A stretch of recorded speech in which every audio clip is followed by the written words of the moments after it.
اب انہار نہر کی جمع، بہار بحر کی جمع، یہ جزائر جزیروں کی جمع، جتنے بھی ہیں اس میں اللہ کی کیا کیا حکمتیں ہیں. کہیں کس قسم کا پانی، کہیں گہرا، کہیں کم گہرا، کہیں کیا. یہ اللہ کی حکمتیں جو اس کے عظیم الشان، اس کی بادشاہت کی، یہ سلطانی کی دلالت کرتی ہیں. تو دیکھو اور رب کو پہچانو. ہر دریا اور ہر جنگل میں اللہ کی عبادت ہو رہی ہے، مخلوق ہے جو عبادت کر رہی ہے، اور پتا پتا ذرہ ذرہ اس کو یاد کر رہا ہے. بھولتے ہیں تو صرف انسان، ہم غافل ہوتے ہیں. پرندوں کو دیکھو، صبح صبح ہر پرندے کی بولی الگ، وہ اپنی بولی سے اللہ کا ذکر کر رہا ہے. وَإِن مِّن شَيْءٍ إِلَّا يُسَبِّحُ بِحَمْدِهِ وَلَٰكِن لَّا تَفْقَهُونَ تَسْبِيحَهُ. کوئی شے ایسی نہیں ہے مگر وہ اللہ کی تعریف کے ساتھ اس کی پاکی بیان کرتی ہے. وہ سارے کریں اور ہم نہ کریں، ہماری زبان پر دنیا جہان کی غلط باتیں ہوں اور رب کا ذکر ہی نہ ہو تو ہم محروم رہنے والے ہیں. میرے دوستوں اور بزرگوں، بات بڑھ جاتی ہے. ایک واقعہ لکھا ہے تفسیر روح البیان میں. حضرت سکندر، یہ جن کا آپ نے سنا ہوا ہے سکندر ذوالقرنین، وہ ایسے جزیرے میں پہنچے، وہاں یہ حکماء دانا لوگ تھے، بہت بڑا ذخیرہ. اس میں ایک قوم کو دیکھا جن کے لباس درختوں کے پتے اور ان کے گھر پہاڑوں کے غاروں اور بڑے بڑے پتھروں میں تھے.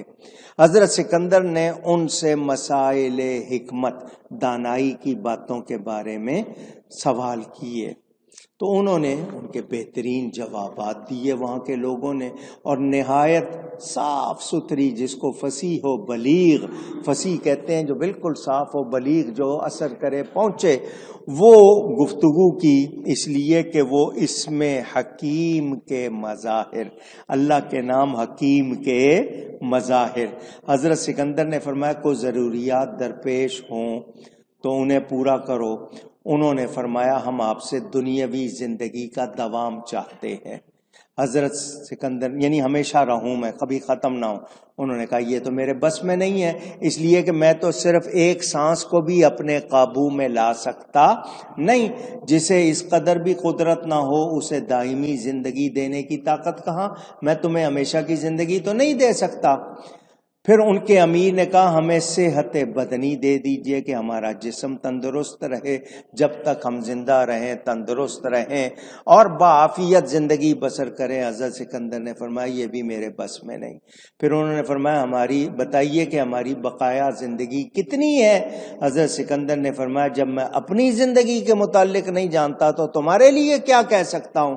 انہوں نے فرمایا پھر ہمیں اپنے حال پہ رہنے دیجئے، ہم اس کا سوال اس ذات سے کریں گے جو بہت بڑی قدرت کا مالک ہے، اور تیری شاہی، تیری بادشاہی سلطنت کو اس کی شاہی اور سلطنت سے کوئی بھی نسبت نہیں.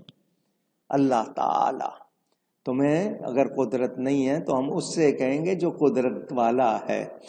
تو جب حضرت سکندر جزیرہ حکماء میں تشریف لے گئے اور ان کے ساتھ یہ ساری گفتگو فراغت پائی تو لوگ ان کے لشکر کو غور سے دیکھتے اور اس کی کثرت اور شان و شوکت سے تعجب کر رہے تھے. اتنے بڑے بادشاہ ہیں یہ، ان کے ساتھ اتنا لاؤ لشکر. ان میں ایک درویش تھا. کون تھا؟ جو سر جھکائے بیٹھا تھا. حضرت سکندر نے فرمایا کہ آپ میرے لشکر کو کیوں نہیں دیکھ رہے؟ یہ سارے دیکھ رہے ہیں، آپ نہیں دیکھ رہے. درویش نے کہا میں آپ سے پہلے ایک بہت بڑے بادشاہ اور اس کے لشکر کا حال دیکھ چکا ہوں، اب مجھے تیرے لشکر کو دیکھنے کی حاجت ضرورت نہیں. حضرت سکندر نے فرمایا وہ کیسے؟ درویش نے کہا ہمارے ہاں ایک بادشاہ اور ایک درویش رہا کرتے تھے، وہ ایک ہی دن فوت ہوئے اور ہم نے انہیں دفن کر دیا۔ ایک مدت بعد میں ان کی قبر کے پاس سے گزرا تو مجھے دونوں برابر نظر آئے۔ ایک بادشاہ تھا، ایک درویش، دونوں کی وفات ایک ہی دن ہوئی، تو بادشاہ کو بھی دفن کر دیا اور درویش کو بھی، دونوں کی قبریں ایک ہی جگہ بنا دی، ان میں امیر غریب کا کوئی فرق۔ بادشاہ بھلے محلوں میں رہے، قبر تو وہیں بننی ہے نا، قبرستان، وہاں تو نہیں کہہ سکتا کہ میرے لیے جی قبر کے اندر کوئی محل بناؤ، ہیں؟ تو وہ ایک بادشاہ تھا اور ایک درویش تھا، دونوں ایک ہی دن فوت ہوئے، دونوں کو ایک جگہ دفن کر دیا۔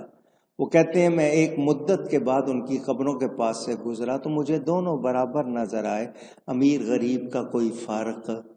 وہ بادشاہ تھا جب تھا، اب کوئی فرق نہیں۔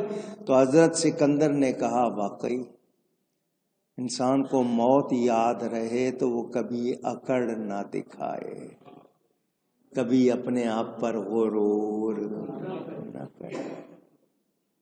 موت بہت بڑا سبق ہے۔ کسی کو اپنے سامنے مرتے دیکھو تو یاد کرو کل اس کی جگہ میں ہوں گا۔ ہم تو قبرستان جاتے ہوئے بھی ٹیلی فون سن رہے ہیں، دوسروں سے پروگرام بنا رہے ہیں اگلے، اس کو یاد کرو، اسی لیے کہا قبرستان جایا کرو اور موت کو۔ حضرت سکندر کہنے لگے یہ دیکھو کام کی باتیں ہیں، اس کو اس کے حال پہ چھوڑ کے چلے گئے۔ شیخ عطار فرماتے ہیں یہ ملک کیا ہے، تو کیسا بادشاہ ہے کہ تو اجل کے شیر سے مقابلہ نہیں کر سکتا۔ فرشتہ اجل آئے گا، لقمہ اجل تجھے بے بس کر دے گا، تیری کچھ چلنی نہیں ہے۔ فرض کیا کہ تو بہرام کی طرح بہت طاقت والا، زور والا، مگر مرنے کے بعد تو قبر کا بہرام ہو جائے گا۔ جب یہ ملک لا محالہ یعنی یقینی طور پر فانی ہے، تو جو زندہ ہے وہ اس جہاں میں ضرور جائے گا۔ اگر وہ آخرت کا ملک چاہتا ہے تو یہ ملک فدا کر دے اور حضرت ابراہیم ادم کی طرح ہو جا، بادشاہی چھوڑ دے۔ اس نے دنیا کی پرانی رباط توڑ ڈالی، درویشی کی شاہی حاصل کر لی۔ اگرچہ یہ دنیاوی بادشاہی بھی بادشاہی ہے، لیکن دیکھ تو یہ گدائی ہے، مصیبت ہے، اپنے اوپر وبال ہے، کتنوں کا جواب دینا پڑے گا۔ ان فقیروں کو دیکھ جو بوریے پہ بیٹھے ہیں۔ حضرت ابراہیم ادم جب بادشاہ تھے، بادشاہی چھوڑ کے سمندر کے کنارے آ کے بیٹھ گئے بوریا بچھا کے۔ وزیر گزرا، حضرت محل میں آپ کی ایک آواز پر 50 نوکر آتے تھے، سونے چاندی کا ڈھیر تھا آپ کے پاس، ہیرے جواہرات تھے، آپ کے حکم پر سب کچھ ہوتا تھا، اب آپ یہاں بیٹھے ہیں۔ فرمایا وہ بادشاہی نہیں تھی، یہ بادشاہی ہے۔ اس نے کہا کیسے؟ تو آپ اپنی جوتی سی رہے تھے، سوئی کو آپ نے سمندر میں پھینک دیا۔ اس نے کہا جی یہ کیا ہوا؟ فرمایا دیکھ ابھی دکھاتا ہوں۔ آپ نے سمندر کی طرف منہ کر کے کہا مچھلیوں میری سوئی مجھے واپس کرو، میری سوئی مجھے۔ وہ دریا کی مچھلیاں سونے کی سوئی لے کر منہ میں کنارے پہ آ گئی۔ آپ نے فرمایا یہی تو چھوڑ کے آیا ہوں، تم پھر اسی میں مبتلا کر رہی ہو مجھے، یہی تو چھوڑ کے آیا ہوں، مجھے میری سوئی چاہیے۔ ایک مچھلی سب کو چیرتی ہوئی آئی آگے اور اپنی وہ منہ سے سوئی اچھل دی۔ وزیر کو فرمایا وہ بادشاہی تھی یا یہ بادشاہی ہے؟ اللہ اچھا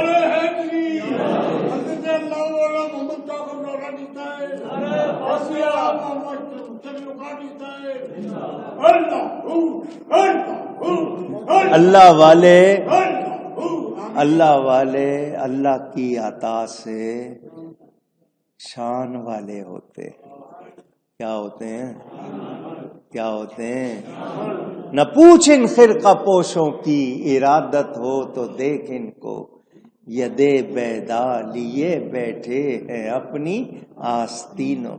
یدے بیدا، ہاتھ، ید کو بیدا چمکتا ہاتھ، حضرت موسیٰ علیہ السلام بغل کے نیچے ہاتھ ڈال کے نکالتے تھے، چمکتا تھا۔ اللہ نے ان کی برکت سے اولیاء کو یہ شان عطا کی ہے۔ بڑی رونقیں ہیں فقیروں کے ڈیرے. یہ اللہ والے بڑی شان والے ہیں، اللہ عطا فرماتا ہے. تو جو نہیں سمجھتے ان کو کیا سمجھ آئے گا، وہ کیا جانیں گے، ان کی بس کی بات نہیں. یہ بیان جاری ہے اور یہ آخری رکوع ایک رہتا ہے سورہ لقمان کا. انشاءاللہ کوشش ہوگی کہ جلد پورا ہو جائے اور اس کے بعد پھر اگلی سورت. اور اب گنتی کے دن ہیں، رمضان قریب ہے، ماہ رجب اپنی گنتی پوری کر رہا ہے، پھر شعبان آئے گا، اس کے بعد رمضان. حضور نے فرمایا شعبان اللہ کا مہینہ، رجب اللہ کا مہینہ، شعبان میرا مہینہ، رمضان میری امت کا مہینہ. رجب میں بیج بونا ہے، شعبان میں اس کو پانی دینا ہے، اور رمضان میں فصل کاٹنی ہے. تو دن قریب آ رہے ہیں، اللہ خیر سے لائے. میں یہاں پر یہ بیان اس وقت پورا کرتا ہوں، باقی انشاءاللہ آئندہ گفتگو میں مجھ سے کہیں کوئی غلطی ہوئی ہو، اللہ تعالی اس کے رسول صلی اللہ علیہ وسلم کی بارگاہ میں توبہ کرتا ہوں. وآخر دعوایا ان الحمد للہ رب العالمین.